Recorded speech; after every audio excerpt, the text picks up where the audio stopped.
আসসালামু আলাইকুম সবাইকে। ভাই, চাকরিজীবী মানুষ, তাও আবার কাজ করি গার্মেন্টসে। তো বোঝেনি আসলে সময় বের করা খুবই কঠিন। হ্যাঁ, তারপরে ভাই ছুটির পরে, তারপরে ছুটির দিনে একটু চেষ্টা করি ভিডিও বানানোর জন্য। এটা শখের বশে বানাই, আমার বানাইতে ভালো লাগে এজন্য বানাই ভাই। কিন্তু আপনারা যদি না দেখেন, অ্যাপ্রিসিয়েট না করেন, লাইক কমেন্টস না করেন, তাইলে তো ভাই আমরা ডিমোটিভেটেড হয়ে যাব। তাইলে আমাদের তো ভিডিও বানানোর প্রতি কোনো আগ্রহ থাকবে না। ঠিক আছে, এজন্য ভাই আপনাদের ভিডিওগুলো একটু কষ্ট হইলেও আমাদের ভিডিওগুলো একটু দেখবেন, দেখে একটা অ্যাপ্রিসিয়েট করবেন। তাইলে আমরা নতুন নতুন ভিডিও বানানোর জন্য আগ্রহ পাবো।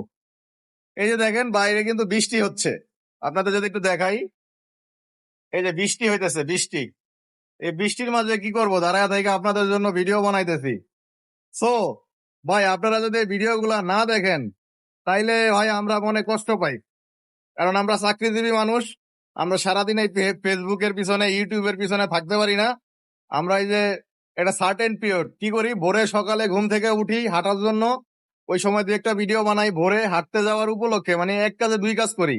আবার কিছু ছুটির পরে আইসা এডিটিং করি, এডিটিং করে তারপরে ভাই ভিডিও আপলোড করি। শুক্রবারে দু একটা ভিডিও বানাইতে পারি, মানে সময়ই নাই। এত কষ্ট করে আপনাদের জন্য ভিডিও বানাই, তাও যদি আপনারা না দেখেন, অ্যাপ্রিসিয়েট না করেন ভাই, তাইলে তো আমরা ভাই মনে কষ্ট পাই। লিস্ট কষ্ট হইলেও আমাদের ভিডিওগুলো দেখবেন, ভালো হইলে ভালো বলবেন, খারাপ হইলে খারাপ বলবেন, আমরা তাইলে আরো ভিডিও বানানোর জন্য উৎসাহ পাবো ভাই।